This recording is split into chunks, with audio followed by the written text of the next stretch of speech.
These are changing times. Historically, Republicans are never for opening purse strings for anybody but corporations and wealthy people. That's it. Now they're advocating for opening the purse strings and making sure that all Americans get money during this crisis indiscriminately, whereas Democrats are pushing back against that. Remember, the Democrats started the New Deal under FDR. They were the one that were doling out the goods, and the Republicans would be like, oh, constrain your spending. And now Republicans are at the strip club, and Nancy's like trying to catch the bills so that the strippers don't get it, and putting it in her pocket saying we gotta save it. The fuck wrong with you, Nancy? Might have been a weird analogy, but I like it.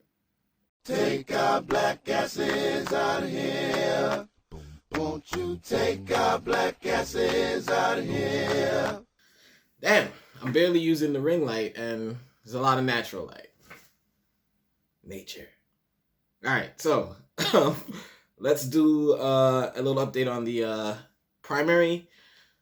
Bernie is done, pretty much. This Tuesday, we had Arizona go up, Illinois went up, and Florida went up. We expected Bernie to do poorly in Florida due to the population there and the fact that Floridians are out of their damn minds consistently. But yeah, Bernie did terrible there. He got 22% of the vote. Biden got 61%. In Illinois, Biden got 59%. Bernie got 31%. In Arizona, Biden got 44%. Bernie got 32%. And we were expecting Arizona to break for Bernie, but it was a blowout in Joe Biden's direction. So what happened? What the hell happened? This was all good just a week ago, or like 3 weeks ago, actually like 4 weeks ago, when Bernie won. At that point, he won 3 states back to back. Got the popular vote in Iowa, got the popular vote in New Hampshire, then went ahead and got it in Nevada, which was never done. He made history early in the primary process, and something happened after Nevada that set the whole thing off in another direction. Let's talk about that. Where did Bernie go wrong? And what the progressive movement can do further, going further in order to avoid outcomes like this, right? Because it sucked. The shit sucked. What happened after Super Tuesday was a coalescing of the establishment. We spoke about that. Now, will I say that? So what they did, they basically, hit up all of their boys. The establishment did, right? They say Obama himself even got on a couple of phones, spoke to the Booty Judge, spoke to the Klobuchar, spoke to even Beto O'Rourke, got them all to drop out right before Super Tuesday and line up behind Biden to, get that centrist vote, in place so that to make sure that Bernie's movement doesn't win. It seems Bernie consistently got around 30% in each of the states that he lost to Joe Biden, except for Florida. But, for the most part, he got about 30%. Now, if he maintained that above getting 30 to 35% in each state when each of the candidates were in, which is what I think his strategy was, right? To just get 30% in the majority of the states. And if he can stay over that 30%, he'll be able to beat, a field of 4 or a field of 5, or, you know what I mean? But being that the field, narrowed down to 1, him versus 1, all of those votes coalesced behind Biden. And that 30% that I think he strategized to get in each state wasn't going to cut it. So in other words, he didn't change his strategy with enough time to make a change. He had a strategy to get 30% in each state. All this, if all the establishment players stayed in, he likely would have won, given that, right? And especially given the polling data that we saw after he won Nevada, he should have killed in Super Tuesday. But the establishment made that power play, and we didn't have an answer for it. And that's just the truth. Whether we want to be mad at them and say, oh, fuck the establishment, which I'll say, fuck the establishment like a motherfucker, right? However, it's on us to win. It was on us, and we didn't. So we gotta, look at our stripes, look at our wounds, lick our wounds, and, strategize for the future. It's pretty much what we have to do. All right. I want to bring up a couple of more, I guess you could call it details, a couple of more, a bit more information as to why I believe Bernie lost. Check out this clip that he did in an interview. Look, I don't tolerate bullshit terribly well. And I come from a different background than a lot of other people who run the country. I'm not good at backslapping. I'm not good at pleasantries. If you have your birthday, I'm not going to call you up to congratulate you so you love me and you write nice things about me. That's not what I do. Never have. And I take that as a little bit of a criticism, self-criticism. I've been amazed at how many people respond to, happy birthday. Oh, Bernie, thanks so much for calling. It works. It's just not my style. I try to stay focused on the important issues facing working families in this country, and I fight for them. That interview speaks to Bernie's, and it's weird because he's kind of similar to me in that respect, right? Like the way I was raised, I was never a person that'll talk to you or be nice or send you a card on your birthday. Growing up in the context I grew up in, birthdays were important, but not, a thing that you celebrate and get cake and everyone runs out and, you know what I mean? It wasn't that much of a thing. But coming into the world growing up, me personally, you realize that people really appreciate those things, and you can kind of come off as an ass if you're not that kiss ass kind of fellow who just kind of wants to, oh, I got you a cake, and you know what I mean? Like being that person that wants to play that political game in order to get people to like them. When it comes to me, if you like me, you like me, period. I'm not going to kiss your ass or try to go out my way to show you that I'm going to get you things for events and expect that to render friendship or expect that to render some type of connection. No, I'm just going to be me.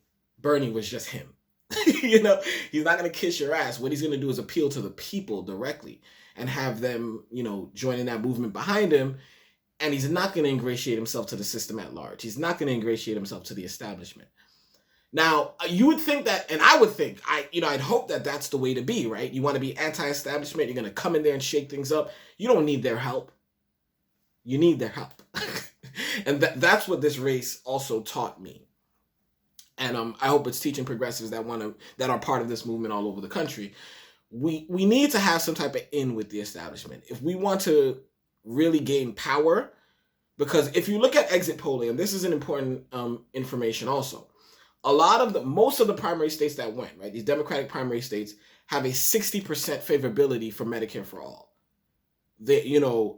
All of Bernie or most of Bernie's policy proposals rate well within these primary states. So that means at least we know within the Democratic Party, Bernie's winning the ideological battle. And he said that in a speech he had a week ago, that he's winning the ideological battle. He's losing the battle when it comes to electability. People just don't believe that he can win. For whatever reason, they just don't believe he can win. So in other words, and I want Americans and anyone watching this to get this clear. The majority of Americans, definitely the majority of Democrats, agree with Bernie's message, but they vote against him. Now that's an interesting phenomena. I don't understand that. From my understanding of voting is, you vote for who you agree more with, who you ideologically align with more. That's who you agree with. But the media kind of created this big narrative about electability.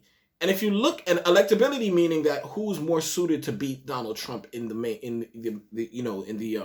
general election. Now, if you look at polling consistently, it dictates that Bernie beats Trump by a higher margin. But as opposed to the news and the media outlets saying that, people literally come up on my feed, people that talk to me in reality say Biden's more electable. But polls don't show that. You're speaking from your feelings. Again, people speaking from their feelings, and it's bullshit because polling data is saying the opposite of the feelings they're speaking, right? We spoke about this before. And literally that story, that narrative of Bernie's lack of electability becomes the narrative, and people actually vote based on that when it's objectively not true. So to solve this problem, Bernie needs to ingratiate himself to some extent to the media, because they're going to keep spinning negative stories about him no matter what. And another thing that this election taught us, or taught me, is that people really listen to the media a lot, and they make their decisions based on what the media says. And the media has false narratives a shit ton of times. They have this type of interior. They feel like they understand everything, and they understand the country, and they know what's going on. They have their data that supports their perspective, and they just kind of go with that, and they don't ever challenge it.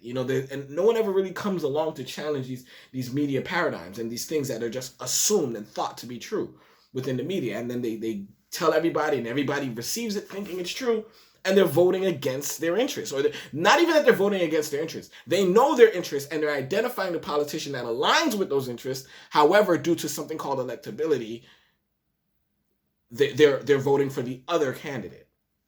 And it's so friggin' sad. And that's what we're seeing. Yeah, so Bernie needs to learn, or whichever progressive comes up that runs for president again, or needs to challenge the establishment, needs to learn that you need to have the people's backing. That's number one. It's important. However, you also have to play that politic game. You got to buy people from the New York Times cupcakes or some shit. You know what I mean? And the truth of the matter is, even though I think that strategy has a better chance of working, because this strategy obviously didn't work, of Bernie just saying, these are my values, establishment be scared because I have a people movement. The people didn't come out heavy for him. Just period. They just didn't. Therefore, that strategy didn't work.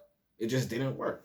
He needed to ingratiate himself to the establishment and get better media from the establishment, because a lot of the establishment media is inherently against Bernie. I don't know how he would be able to finagle favorable media, because he's such an anti-establishment, anti-corporate guy, and the media is super establishment and mega corporate, so he's against their interests. So how could he ingratiate himself to them? I don't have an answer for that. But try. Bake some cupcakes. I don't know. You kind of have to, in a way, be that guy that you don't want to be, Bernie. I'm learning that too, I'm growing up and I'm learning that too. So maybe it's time for you to learn. I don't know. I don't want to tell a 78-year-old guy what to learn. Going forward, the progressive movement, first of all, there's no quitting, because we still don't have Medicare for all. We still have a criminal justice system. We still have, 45 to 50,000 people that die every year because they don't get access to healthcare. We still have a lot of issues that need to be solved. Coronavirus. Now that coronavirus is around, everyone's pressing the socialist button. Like, oh, give money to them, give money to them. There's another interesting dynamic that I want to talk about within the Republican Party. What's happening now, and these are changing times. It's so interesting. Like, you have Mitt Romney, a old school, Republican that believes in, fiscal cutting services and stuff, right? Making sure the government spends less. He's now talking about offering Americans $1,000 a month, and in a UBI, basically. These are changing times where Republicans are saying, hey, open the purse strings, make sure that Americans can take care of themselves. And in response, Nancy Pelosi, the Speaker of the House, is trying to means test these things. Or these policy ideas. Give people money, yeah, but don't just give it out, universally. Give it out depending on, how much they make, etc. Means tested. So in other words, a Republican is saying, open the purse strings, give every American $1,000, and a leader in the Democratic Party is saying, nah, we got to means test that. These are changing times. Historically, Republicans are never for opening purse strings for anybody but corporations and wealthy people. That's it. Now they're advocating for opening the purse strings and, making sure that all Americans get money during this crisis indiscriminately, whereas Democrats are pushing back against that. Remember, the Democrats started the New Deal under FDR. They were the one that were doling out the goods, and the Republicans would be like, oh, constrain your spending. And now Republicans are at the strip club, and Nancy's like trying to catch the bills so that the strippers don't get it, and putting it in her pocket saying we gotta save it. The fuck wrong with you, Nancy? Might have been a weird analogy, but I like it. And catch on is the point I'm trying to make. There's a populist rage in this country. People are angry, and they're scared, especially considering what's happening right now with COVID-19. And the Democrats are going to show the face of being the people that are trying to be fiscally responsible in the midst of this crisis. Now let's be clear. This guise of fiscal responsibility is literally just make sure that corporations get a cut of anything that's given out to the general populace. That's what that is. Because they're never mad about cutting the money that goes to corporations and that goes to wealthy people, but they're really angry about cutting the money that goes to universality and making sure everyone gets something, is the establishment. And now things are changing. It's interesting. But anyway, fuck Mitt Romney, just for no reason. Fuck, who else I'm saying fuck to? Fuck Goldberg. What's that motherfucker name? Fuck, what that motherfucker name? That motherfucker's name.